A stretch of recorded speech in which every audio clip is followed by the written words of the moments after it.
Well, pandemics do make strange bedfellows. Prime Minister Justin Trudeau and Ontario Premier Doug Ford put down their swords and announced a massive deal to boost the electric vehicle industry today. The two governments will both chip in $295 million to mass produce electric vehicles and the batteries that power them at the Ford Motor Company's plant in Oakville, Ontario. It's all part of nearly $2 billion three-year agreement announced last month with the auto union Unifor. So a lot of happy people today. But remember, the Ford government has already cut buyer rebates on electric cars that plummeted sales in that province. Will that change as well? Here to talk about the details of the deal is the Innovation, Science and Industry Minister Navdeep Bains. He was there, as we saw earlier. Good to see you, Minister, and I hope you and the family are well. Can you please tell Canadians why taxpayers need to invest nearly $600 million into a company that's expected to post a pre-tax profit of $1.5 billion in the third quarter this year and pays their CEO $18 million a year? That's almost 160 times the average worker's salary. Why do they need taxpayer money? It's a great question, Evan, and I must confess it's important to note that we're in a global race to get these types of mandates to build batteries and zero-emission vehicles in Canada. It's so critical that we recognize that we need to compete with other countries. They put forward similar measures, and we stepped up in a big way to make this investment. And the benefits go beyond simply the production and the assembly line workers. There are indirect jobs that are associated with the dealerships, with the supplier base that also benefit from this. So this is about a significant transformation in our auto sector. The auto industry is going electric, and we want to be in the front of the pack to create these new opportunities and jobs for years to come. Yeah, and I understand the transition you've got for batteries, cobalt manufacturers in Sudbury, aluminum manufacturers for the body of the vehicles in Quebec. I appreciate that, and there is a move for this. But we know what the taxpayers put in, $600 million. What is the return on investment? Do you have a number on that?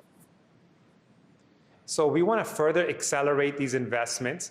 One of the things we were upfront about was securing the 5,400 jobs in writing for the next 10 years. So this is about good quality, middle-class jobs as well. But it's also about accelerating the transformation for the supplier base and the supply chain as well. When we're looking for additional investments for zero-emission vehicles or batteries, now we have a supplier base that's also made the transition. So this will create more opportunities and more investments going forward, and that's a big takeaway from today's announcement. You say 5,400 jobs. The province of Ontario says it will create 3,000 jobs. Which is it? In the press release and what the Prime Minister echoed was over 5,000 jobs, so it's 5,400 production jobs, Evan. Okay, so it's over 5,000. Now, many of the cars, I saw that, I watched the press conference today, they're pretty expensive cars. Now, the Ontario government in the last 2 years has canceled the electric vehicle rebate, the $14,000. I know the federal government stepped up with a $5,000 rebate. They also canceled a program to keep building charging stations, to outfit homes with wiring for future charging stations. Okay, if this is the future, did your government, the federal government, discuss with Premier Ford to reverse those rebates?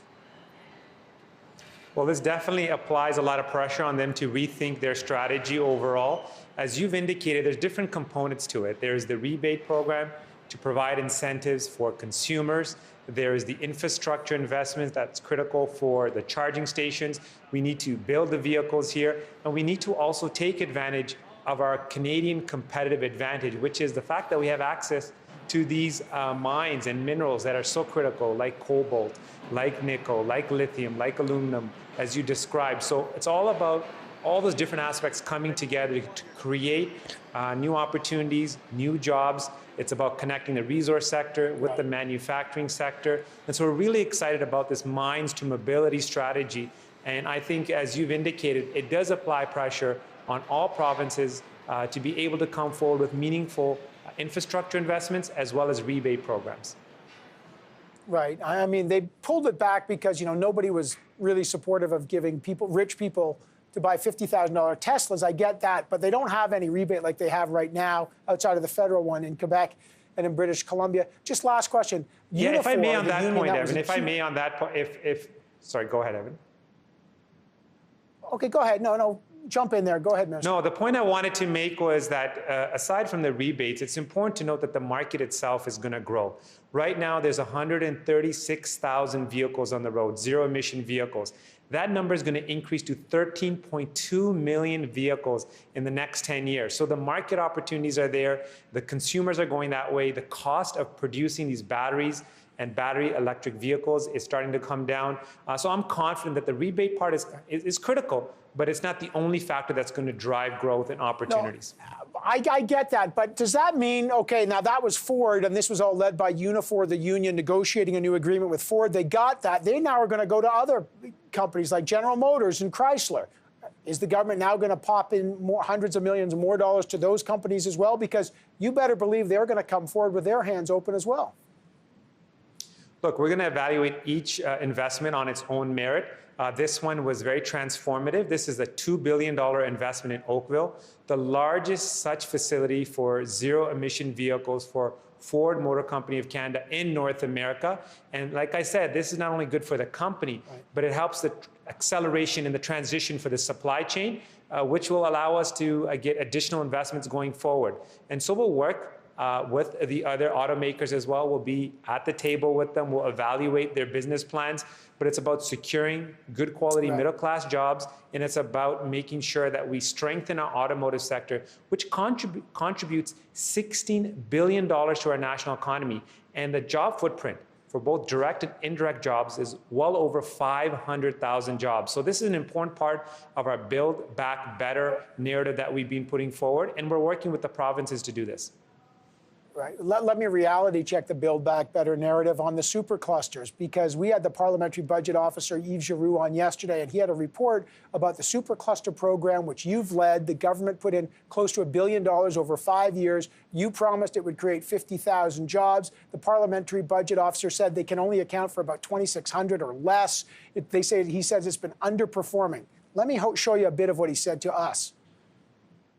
What our report suggests is that the spending is slower to take up than the government itself is expecting or was expecting, which may not be a bad thing in and of itself if it's to ensure that the projects that are getting funded are the right projects. He said he could only account for 2,594 jobs created from 24 of the 45 projects announced. He said, I'm quoting from his report, that's 14 jobs for every $1 million combined investment. How do you justify that? It's a great question, Evan, and I think facts matter and numbers matter, and I'm an accountant. So I want to underscore that the report reflects projects up until February. It did not reflect March investments for the full year, so it was an 11-month snapshot, did not take into account all the projects till March. And up until now, and we're going to publish this on our website and share this information with the Parliamentary Budget Officer as well. Up until now, there's over 200 projects, over $800 million worth of investments that have been made into these projects. The majority of those investments are coming from the private sector, and this is going to create thousands of jobs. So there was just basically a difference in the timeline, and I wanted to share that with Canadians. Okay, well, that's new information. His report said you've only funded $30 million by March and planned, and of that amount, $18 million was for operational and administrative costs. Like, he's saying it's never going to meet your targets. So that's a very good point, and that's why we're saying it didn't take into account the March projects, which are a significant uptake. And if you take that into account, and up until now, what we've seen in investments, it's over $800 million worth of investments in different projects. And again, majority of that has been supported by the private sector, which was the key part of this initiative, which is to leverage private capital and private investments. And this is going to create thousands of jobs. And we're going to publish that information on our website. And more importantly, we're going to share that with the Parliamentary Budget Officer as well. Okay, well, obviously, we look forward to seeing that. Minister Bains, a big day for the automobile industry. I always appreciate seeing you. Thank you, sir. Thanks very much for having me on, Evan.